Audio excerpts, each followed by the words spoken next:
जय हिंद जोहार दोस्तों। स्वागत है आपका शिक्षा वाणी रूरल एजुकेशन पे। आज से हम शुरू कर रहे हैं हमारे राज्य की यानी कि झारखंड राज्य की कला और संस्कृति का कंप्लीट लेक्चर सीरीज। लेक्चर की पूरी श्रृंखला में अनुमानतः 10 से 15 वीडियो होंगे, जिसमें हम झारखंड की कला और संस्कृति को बहुत ही विस्तार से और बिल्कुल भी आसान भाषा में समझने का प्रयास करेंगे।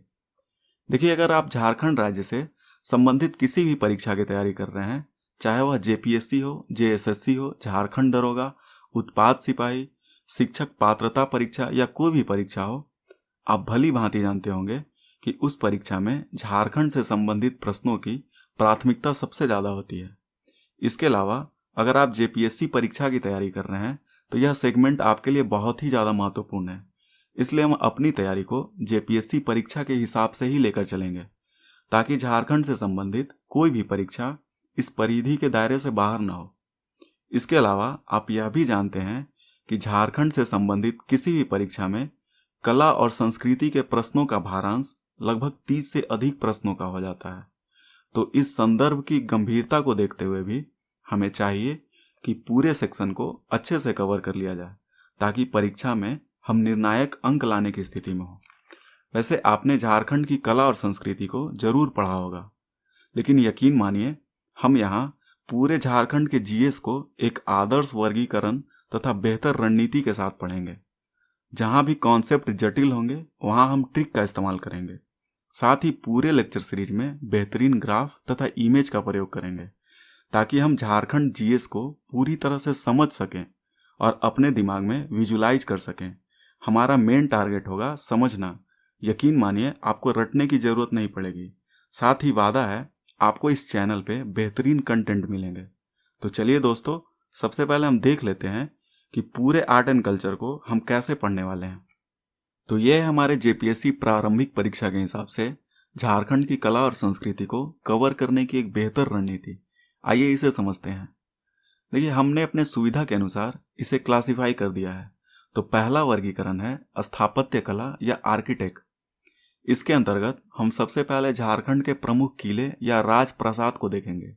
आगे है झारखंड के प्रमुख मंदिर, मस्जिद तथा चर्च। इसके बाद है झारखंड की प्रमुख मूर्ति कला, जैसे कि आपने डोकरा कला का नाम सुना होगा। आगे है झारखंड की शिल्प कला, जो कि प्रारंभिक परीक्षा के अलावा मुख्य परीक्षा के लिए भी जरूरी है। इसके बाद है झारखंड के प्रमुख मेले, पर्व एवं त्यौहार। हालांकि यह वर्गीकरण स्थापत्य कला के अंतर्गत नहीं आता है, फिर भी हम इसे इसी वर्गीकरण में ही पढ़ लेंगे। दूसरा वर्गीकरण है निष्पादन कलाएं या परफॉर्मिंग आर्ट्स। देखिए, इसके अंतर्गत सबसे पहले हम झारखंड के प्रमुख नृत्य को देखेंगे। आगे है झारखंड के प्रमुख वाद्य यंत्र। इसके बाद है झारखंड की प्रमुख चित्रकला तथा इसके बाद है झारखंड का लोकगीत एवं लोक नाट्य। अगला वर्गीकरण है झारखंड की प्रमुख जनजातियां या मेजर ट्राइब्स ऑफ झारखंड। इसके अंतर्गत हम पहले इनका सामान्य परिचय देखेंगे। आगे है इनके वस्त्र तथा आभूषण। इसके बाद है इनके खान पान। देखिए, ये सेगमेंट भी काफी महत्वपूर्ण है, यहाँ से भी बहुत से प्रश्न पूछे जाते हैं। इसके बाद है झारखंड के सदान, जो कि मुख्य परीक्षा के लिहाज से बहुत ही महत्वपूर्ण है। आपने देखा होगा कि मुख्य परीक्षा के सिलेबस में सदान की संकल्पना भी शामिल है। तो इन सबको एक एक करके हम बहुत ही विस्तार से और आसान भाषा में पढ़ेंगे। चौथा प्रमुख वर्गीकरण है साहित्य यानी कि लिटरेचर का। आमतौर पर यह सेगमेंट हमें याद करने में या समझने में बहुत ही बोरिंग लगता है, लेकिन आप यकीन मानिए इन सबको हम बहुत ही आसानी से ट्रिक के माध्यम से याद कर लेंगे। वैसे आज हम इस वाले सेगमेंट को पढ़ने वाले हैं। आइए इसे समझते हैं। तो आइए सबसे पहले ब्रीफली हम एक बार देख लेते हैं कि आज के लेक्चर में हम क्या क्या पढ़ने वाले हैं। तो सबसे पहले है कला और संस्कृति क्या है और हमें इसे क्यों पढ़ना चाहिए। इसे समझने के बाद हम झारखंड के संदर्भ में कला और संस्कृति को समझने का प्रयास करेंगे। और इसके बाद स्थापत्य कला के अंतर्गत, जैसा कि हमने बात की है, झारखंड के प्रमुख किले या राजप्रासाद को समझने का प्रयास करेंगे। साथ ही झारखंड राज्य के अंतर्गत जो भी महत्वपूर्ण किले हैं जहां से प्रश्न बनाए जा सकते हैं, सभी को अच्छे से कवर करेंगे। यकीन मानिए आप जो भी टेक्स्ट बुक पढ़ रहे हैं, आपको उससे ज़्यादा और महत्वपूर्ण कंटेंट मिलेंगे जो परीक्षा के लिहाज से महत्वपूर्ण है। तो आगे बढ़ने से पहले अगर आपने चैनल को सब्सक्राइब नहीं किया है तो जरूर कर लीजिए, क्योंकि हम पूरे 11th जेपीएससी को एक क्रम से टारगेट करने वाले हैं। साथ ही आप हमारे सोशल मीडिया हैंडल को भी फॉलो कर सकते हैं, जहां हम परीक्षा से संबंधित महत्वपूर्ण तथ्य को भी शेयर करते रहते हैं। तो चलिए दोस्तों, लेक्चर की शुरुआत करते हैं। कला, देखिए यह शब्द इतना व्यापक है कि इसे परिभाषा के रूप में अभिव्यक्त करना काफी मुश्किल है। फिर भी भारतीय परंपरा के अनुसार कला उन सारी क्रियाओं को कहा जाता है जिनमें कौशल उपेक्षित हो, अर्थात जिन क्रियाओं में हम अपने कौशल का प्रयोग करते हैं ना, वैसी कोई भी क्रिया कला कहलाती है। भारत सरकार के परिभाषा के अनुसार किसी भी देश के विकास में कला का महत्वपूर्ण योगदान होता है। यह साझा दृष्टिकोण, मूल्य, प्रथा एवं निश्चित लक्ष्य को दिखाता है। देखिए, कला इतना व्यापक अवधारणा है ना कि इसका वर्गीकरण भी काफी व्यापक हो जाता है। जैसे कि कला के प्रकार या वर्गीकरण हो सकते हैं स्थापत्य कला, मूर्ति कला, चित्रकला, संगीत, नृत्य, साहित्य, रंगमंच इत्यादि। अब आप समझ सकते हैं कि कला कितना व्यापक अवधारणा है। इन सारे वर्गीकरण में जो कला हमारे झारखंड की परिधि में आता है, हम उसे पढ़ने या समझने की कोशिश करेंगे। अब आपके मन में यह भी सवाल आता होगा कि कला को पढ़ने से क्या फायदा होगा, आखिर इसका महत्व क्या है। तो देखिए, हमारे पूर्वजों से हमें विरासत में क्या मिला या वर्तमान परिवेश की समझ विकसित करने के लिए भी हमें कला का समझ होना जरूरी है। कला व्यक्ति के मन में बनी स्वार्थ, परिवार, क्षेत्र, धर्म, भाषा और जाति की सीमाएं को मिटाकर हमें विस्तृत और व्यापक सोच प्रदान करती है। आप सोच के देखिए, जब आप ताजमहल देखने जाते हैं तो आपकी सोच क्षेत्र, धर्म, भाषा या जाति की सीमाओं को लांघ चुका होता है। ठीक वैसे ही जब आप किसी नागर शैली या द्रविड़ शैली के मंदिरों को देखते हैं तो आप क्षेत्र, धर्म, भाषा, जाति, परिवार इत्यादि के संकीर्ण विचारधारा से ऊपर उठ चुके होते हैं। आपने कई बार महसूस किया होगा कि अगर हम हिंदू धर्म से हैं तो कई बार संगीत सुनते सुनते आप पंजाबी संगीत सुनने लगते हैं। तो एक कला की शक्ति ये है, आप कभी भी किसी साहित्य या काव्य को पढ़कर देखिएगा। कहा गया है कि साहित्य संगीत कला विहीन साक्षात पशु पुक्ष विषाणहीन, अर्थात साहित्य संगीत और कला से विहीन मनुष्य साक्षात नाखून और सिंह रहित पशु के समान है। देखिए, हमारे प्रदेश में एक मुंडारी कहावत है, सेन गी सुसुन, काजी गी दुरंग, डूरी गी दुमंग, अर्थात उनका चलना ही नृत्य है, बोलना ही गीत है और शरीर ही मांदर है। उम्मीद है अब आपने कला को अच्छे से समझ लिया होगा। आइए अब संस्कृति को देख लेते हैं। तो देखिए, संस्कृति का अर्थ है उत्तम या सुधरी हुई स्थिति।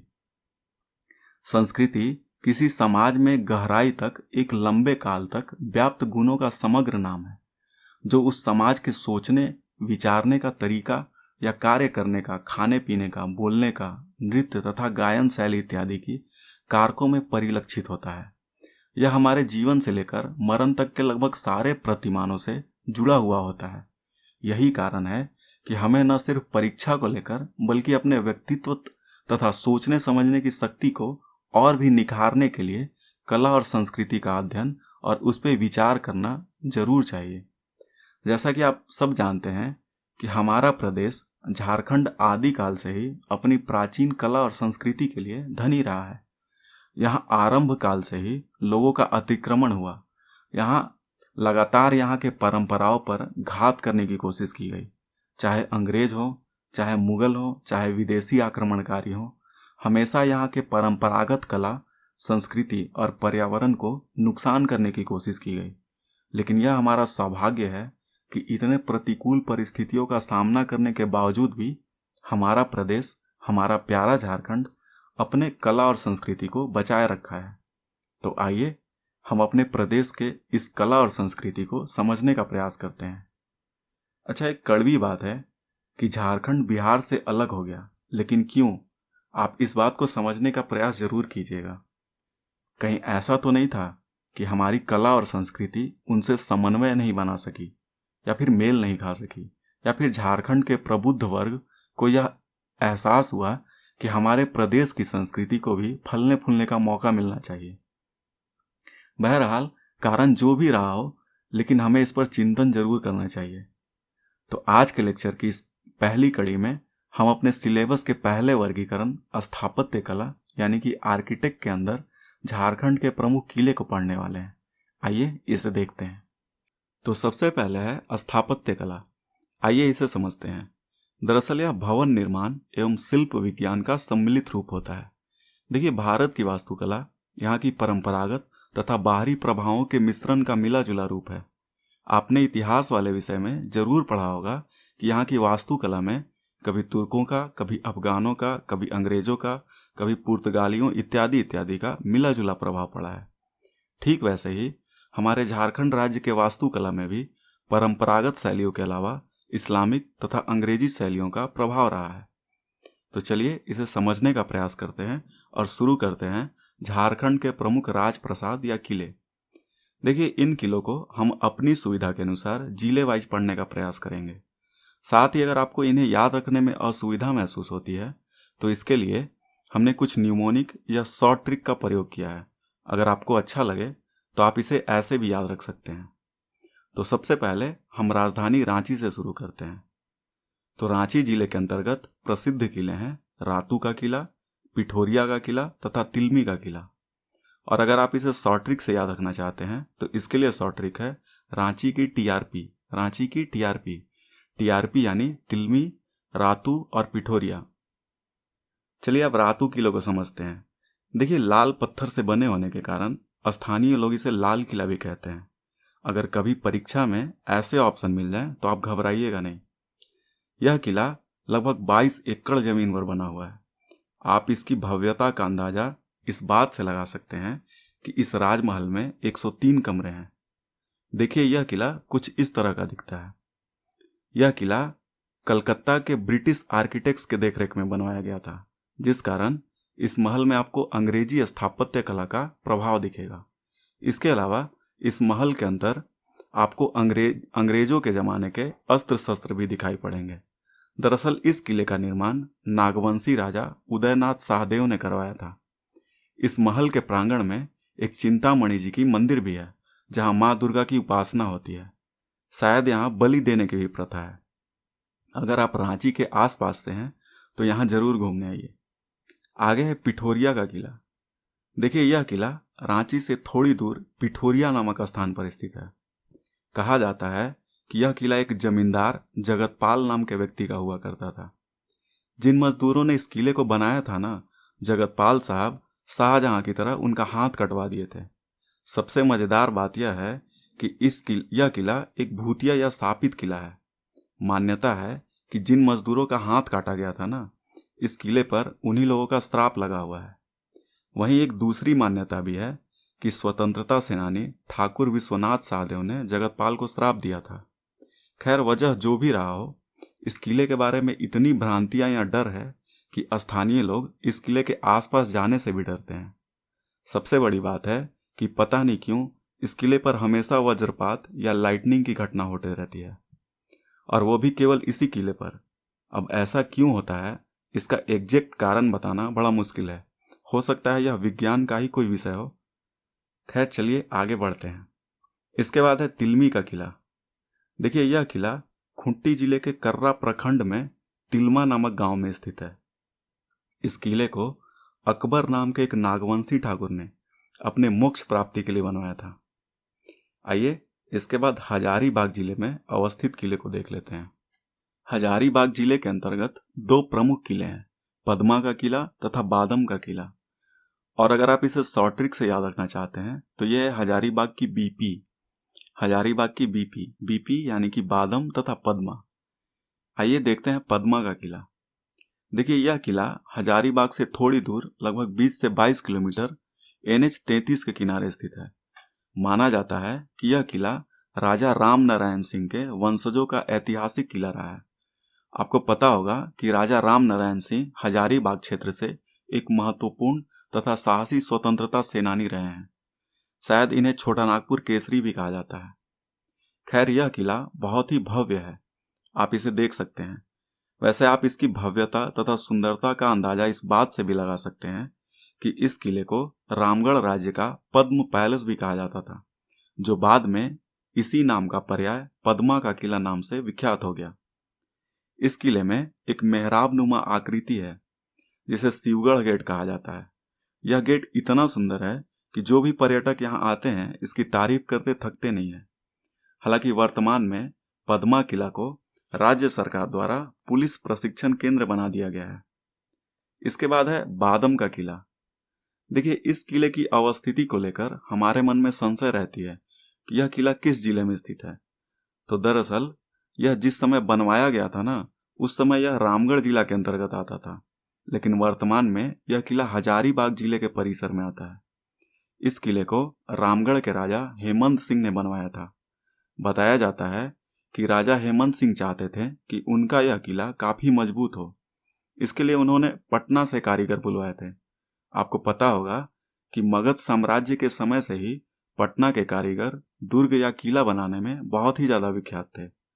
शायद इसीलिए राजा हेमंत सिंह पटना से ही कारीगरों को बुलाना ज्यादा उचित समझा होगा।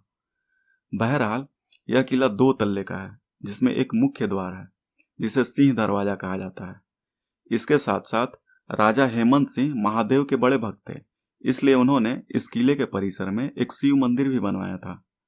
खैर, जो भी हो, अपने समय में इस किले की बहुत ज्यादा कीर्ति रही थी। इसके बाद है रामगढ़ जिले के अंतर्गत गढ़बांध का किला। आइए इसे भी देख लेते हैं।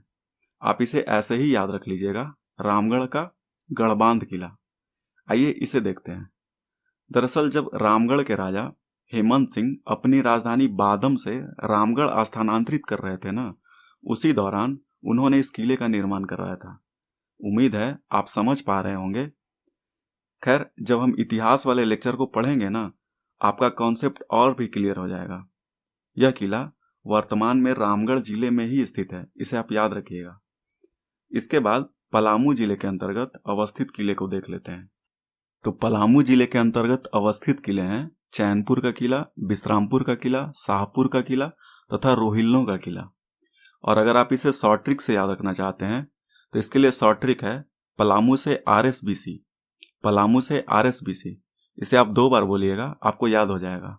RSBC यानी कि रोहिल्लों, शाहपुर, विश्रामपुर तथा चैनपुर। आइए देखते हैं चैनपुर का किला।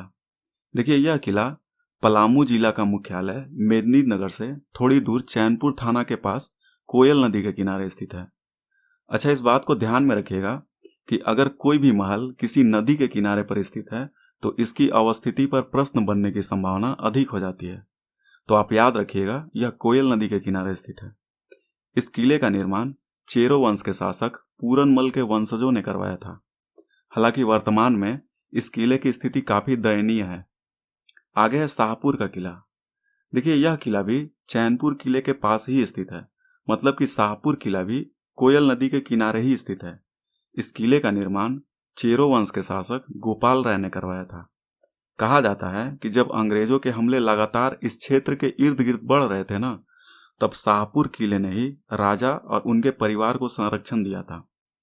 अच्छा, कुछ लोगों का यह भी मानना है कि इस किले में एक ऐसा गुप्त मार्ग है जो सीधे पलामू किला लातेहार में जो स्थित है उसको कनेक्ट करता है। हालांकि यह कितना सत्य है मैं इसकी पुष्टि नहीं करता। यहाँ के स्थानीय लोग चैनपुर किला और शाहपुर किला को चलानी का किला भी कहते हैं। इसके बाद है विश्रामपुर का किला। आपको नाम से लग रहा होगा कि यह किला बड़े आराम या विश्राम को ध्यान में रखकर बनाया होगा। ऐसा कुछ भी नहीं है। दरअसल यह किला पलामू जिले के विश्रामपुर प्रखंड में स्थित है। बताया जाता है कि इस किले का निर्माण चेरोवंशी शासक राजा तड़वन ने करवाया था। वैसे यह किला बहुत ही भव्य है, आप यहाँ जाकर देख सकते हैं। इस किले को बनाने में लगभग 9 साल का समय लगा था।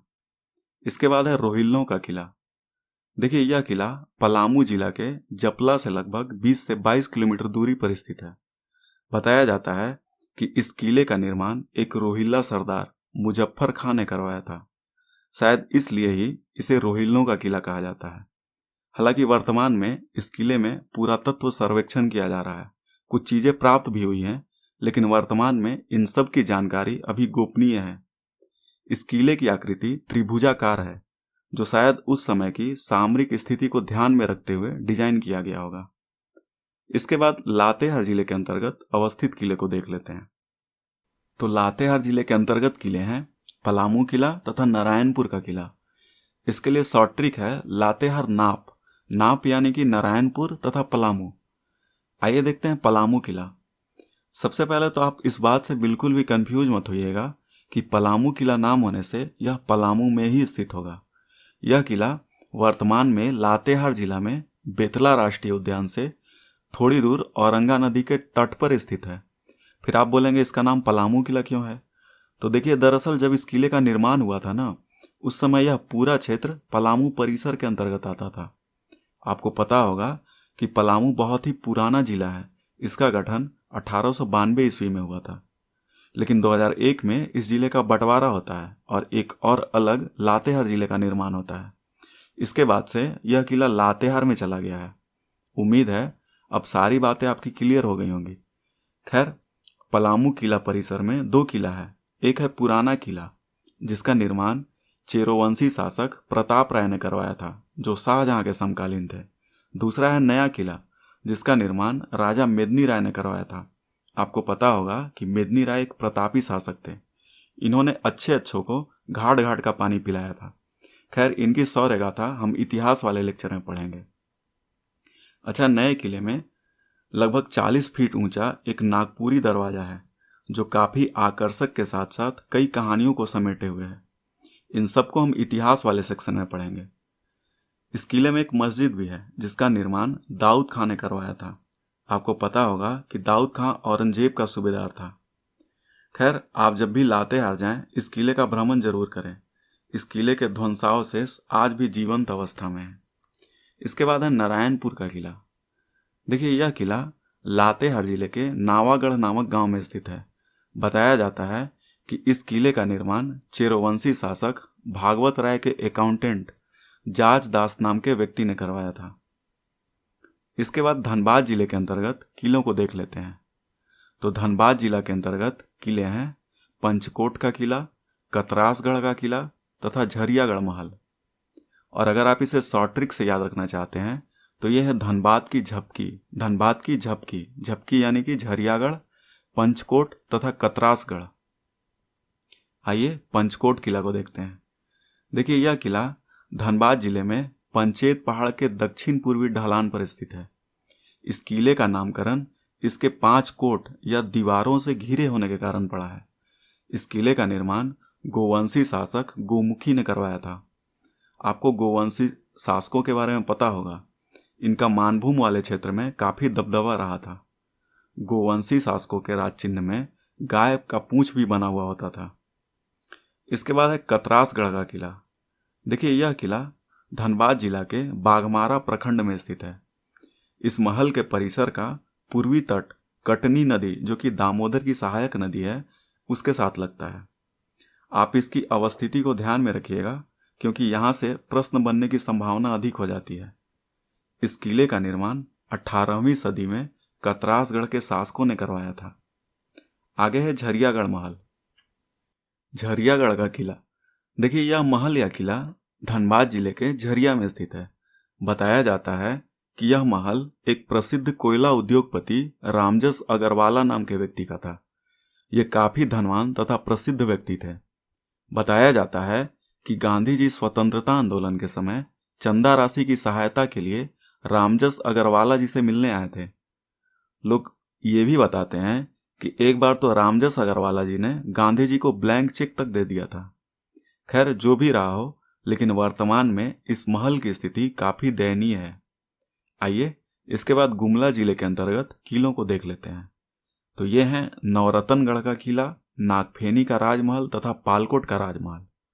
और अगर आप इसे शॉर्ट ट्रिक से याद रखना चाहते हैं तो यह है गुमला है नागपालना। गुमला है नागपालना। नागपालना मतलब कि नागफेनी, पालकोट तथा नवरत्नगढ़। आइए पहले नवरत्नगढ़ किले को देख लेते हैं। देखिए, यह किला गुमला जिले के सिसई प्रखंड के अंतर्गत स्थित है। इस किले का निर्माण 16 से 17वीं सदी के बीच में नागवंशी राजा दुर्जन साल के द्वारा बनवाया गया था। आपने इतिहास वाले विषय में पढ़ा होगा कि दुर्जन साल को टैक्स नहीं भरने के आरोप में 12 वर्षों तक ग्वालियर के किले में बंदी बनाकर रखा गया था। और इन्हें इस सजा से मुक्ति तब मिलती है जब जहांगीर के दरबार में एक हीरे की पहचान को लेकर पसोपेश की स्थिति बन जाती है। तो दुर्जन साल इस हीरे की सही पहचान बताते हैं, जिसके लिए जहांगीर इन्हें सजा से मुक्त कर देता है और साथ ही शाह की उपाधि भी देता है। तब से दुर्जन साल, जो कि अब दुर्जन शाह के नाम से जाने जाते हैं, अपनी राजधानी को दोईसा स्थानांतरित करते हैं और इसी क्रम में दुर्जन शाह इस महल का निर्माण करवाते हैं। खैर, यह महल 5 मंजिला था, लेकिन वर्तमान में इसके केवल 3 ही मंजिल शेष बचे हुए हैं। अच्छा, यहाँ के स्थानीय लोगों का दावा है कि यह किला 9 मंजिला था और प्रत्येक मंजिल पर 9 कमरे हुआ करते थे। खैर, सच्चाई जो भी रहा हो, लेकिन वाकई में ये महल बहुत ही भव्य तथा ऐतिहासिक रहा होगा। इस बात का अंदाजा आप इस बात से भी लगा सकते हैं, इसे झारखंड का हम्पी कहा जाता था। इस किले के अंदर दुर्गा मंदिर, कपिलनाथ मंदिर, लुका छिपी मठ, रानी का तालाब इत्यादि जैसे कई वास्तुकला के नमूने हैं। वर्तमान में इस किले को सरकार ने संरक्षित स्मारक घोषित कर दिया है, जो कि जरूरी भी है। आगे है नागफेनी का राजमहल। देखिए, यह किला गुमला के सिसई प्रखंड में ही स्थित है। हालांकि वर्तमान में इस किले की दीवारें इत्यादि ही शेष बची है। मान्यता है कि इस क्षेत्र में सांप, विशेषकर नाग, बहुतायत में पाए जाते हैं। शायद इसीलिए इस किले का नाम और शहर का नाम भी नागों पर ही पड़ा है। खैर, जो भी रहा हो, इस किले की दीवार पर एक आलेख पाया गया है, जिस पर एक राजा और उसकी रानियां तथा उनके साथ एक कुत्ते का चित्र भी बना हुआ है। बाद में सरकार द्वारा यहाँ एक सर्वेक्षण करवाया गया, जिससे पता चला है कि इस किले का निर्माण अवधि 1704 ईस्वी के आसपास रही होगी। हालांकि वर्तमान में इस किले को संरक्षण की जरूरत है। इसके बाद है पालकोट का राजमहल। देखिए, यह राजमहल गुमला जिले के मुख्यालय से थोड़ी दूर पर NH-23 यानी कि गुमला सिमडेगा राजमार्ग पर स्थित है। इस राजमहल का निर्माण पालकोट के नागवंशी शासक यदुनाथ शाह ने करवाया था। आपने इतिहास विषय में यह भी पढ़ा होगा कि जब यदुनाथ शाह के ऊपर सरबुलंद खां का आक्रमण होता है, तब यदुनाथ शाह इस परेशानी से तंग आकर अपनी राजधानी दोईसा से पालकोट स्थानांतरित करते हैं और इसी स्थानांतरण के समय यदुनाथ शाह ने पालकोट राजमहल का निर्माण करवाया था। आइए, इसके बाद हम पश्चिमी सिंहभूम जिले के अंतर्गत किलों को देख लेते हैं। पश्चिमी सिंहभूम जिले के अंतर्गत किले हैं पुरहाट का किला, जैतगढ़ का किला, किसानगढ़ का किला तथा चक्रधरपुर की रजवाड़ी। और अगर आप इसे शॉर्ट ट्रिक से याद रखना चाहते हैं तो आप इसे देख सकते हैं, पश्चिमी सिंहभूम जीता CKP। जीता CKP मतलब जीता मतलब जैतगढ़, C यानी कि चक्रधरपुर की रजवाड़ी, K से किसानगढ़ तथा P से पुरहाट। देख लीजिएगा, अगर पसंद आए तो आप इसे ऐसे भी याद रख सकते हैं। तो आइए सबसे पहले देखते हैं पुरहाट किला। देखिए, यह किला चाईबासा से लगभग 35 किलोमीटर दूर स्थित है। इस किले को पुरहाट के राजा जगन्नाथ सिंह ने बनवाया था, इसलिए पुरहाट किले को स्थानीय लोग जगन्नाथ का किला भी कहते हैं। आगे है जैतगढ़ का किला। देखिए, यह किला चाईबासा से लगभग 50 किलोमीटर दूर जयंतगढ़ नामक स्थान पर स्थित है। दरअसल यह किला जयंतगढ़ के ठीक दक्षिण दिशा में बैतरनी नदी के तट पर स्थित है। शायद आप जानते होंगे कि बैतरनी नदी ब्राह्मणी की सहायक नदी है। खैर, इस किले को पुरहाट के राजा काला अर्जुन सिंह ने बनवाया था। देखिए, सिर्फ इनका नाम काला है, इससे इनके रंग का कोई संबंध नहीं है। जैसे मगध साम्राज्य के समय एक राजा कालाशोक थे ना, उसी प्रकार से। आगे है किसानगढ़ का किला। यह किला चाईबासा से लगभग 38 किलोमीटर दूर किसानगढ़ या केसनगर नामक स्थान पर स्थित है। देखिए, वर्तमान समय में इस किले की स्थिति बहुत ही ज्यादा खराब है, या यूं कहें कि वर्तमान समय में इस किले के ध्वंसावशेष के रूप में केवल एक टीलानुमा आकृति ही बची हुई है। इसके बाद है चक्रधरपुर की रजवाड़ी। देखिए, यह रजवाड़ी पश्चिमी सिंहभूम के चक्रधरपुर में ही स्थित है। इस रजवाड़ी का निर्माण अर्जुन सिंह के पुत्र नरपति सिंह ने करवाया था। इस रजवाड़ी की एक खासियत है कि यह अन्य राजमहलों की तरह पत्थरों से न बनकर ईंटों से बना हुआ है। इस रजवाड़ी के अंदर एक रंग महल भी बना हुआ है, जो अपनी सुंदरता के लिए काफी विख्यात है। अगर आप कभी यहाँ घूमने जाएं तो इस रंग महल को जरूर देखें। अच्छा, एक स्थानीय मान्यता है कि नरपति सिंह ने इस रजवाड़ी को जरूर इतने शौक से बनवाया था, लेकिन इन्हीं की पुत्री शशांक मंजरी ने इस रजवाड़ी को किसी और से बेच दिया था। वजह जो भी रहा हो, लेकिन ऐसी मान्यता है। आइए इसके बाद चतरा जिले के अंतर्गत कुंडा का किला, आइए इसे समझ लेते हैं। कुंडा का किला चतरा, आइए इसे देख लेते हैं। यह किला चतरा जिले के कुंडा नामक स्थान पर स्थित है। इस किले का निर्माण चेरोवंशी राजा द्वारा करवाया गया था। बताया जाता है कि इस किले पर औरंगजेब के सूबेदार दाऊद खां ने आक्रमण किया था और कुंडा के राजा दाऊद खां को इसी स्थान पर 6 महीने तक रोके रखा था। बताया यह भी जाता है कि दाऊद खां को यहाँ कुंडा के राजा के सामने घुटने पर बैठना पड़ गया था। खैर, इस किले का अपना एक गौरवशाली इतिहास रहा है। इतिहास वाले लेक्चर में हम इसे विस्तार से पढ़ेंगे। इसके बाद है साहेबगंज जिला के अंतर्गत स्थित अति महत्वपूर्ण तेलियागढ़ का किला। आइए इसे समझते हैं। देखिए, यह किला साहेबगंज जिले में हावड़ा किउल रेल मार्ग पर एक रेलवे स्टेशन है, करमटोला। वहां से यह किला पश्चिम दिशा में राजमहल की पहाड़ी पर स्थित है। अब आप बोलेंगे कि आप इसकी अवस्थिति को लेकर इतना लंबा चौड़ा एक्सप्लेनेशन क्यों दे रहे हैं? तो उसका भी एक कारण है। देखिए, झारखंड के नक्शे में जब आप साहेबगंज की अवस्थिति को देखेंगे ना, तो यह एकदम उत्तर पूर्व में स्थित है। ठीक इसके बाद बंगाल का क्षेत्र शुरू हो जाता है। तो बस यही बात आपको समझाना था, रटाना नहीं था। दरअसल इस किले को सल्तनत काल और मुगल काल में बंगाल का प्रवेश द्वार या गेटवे ऑफ बंगाल कहा जाता था। शायद अब आप बेहतर समझ पा रहे होंगे। अब उस समय इस किले की प्रासंगिकता इतनी रही है कि इसका उल्लेख चीनी यात्री ह्वेनसांग, ईरानी यात्री अब्दुल लतीफ, फ्रांसिस दार्शनिक बुकानन तथा कनिंघम जैसे व्यक्तियों ने अपने अपने लेख में किया है। इसके अलावा इस किले का उल्लेख आईने अकबरी तथा जहांगीर नामा जैसे पुस्तकों में भी मिलता है। अब ऐसे विख्यात किले का निर्माण किसने करवाया था, इसे भी जान लेते हैं। तो इस किले का निर्माण मुगल काल में एक तेली राजा ने करवाया था।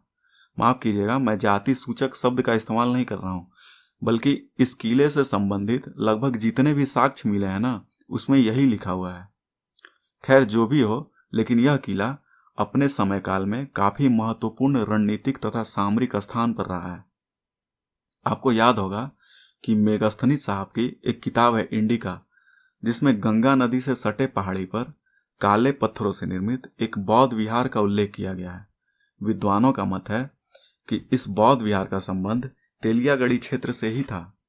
वैसे मुझे लगता है कि इस किले से संबंधित प्रश्न आपके प्रारंभिक परीक्षा के साथ साथ मुख्य परीक्षा के लिए भी महत्वपूर्ण हो सकता है।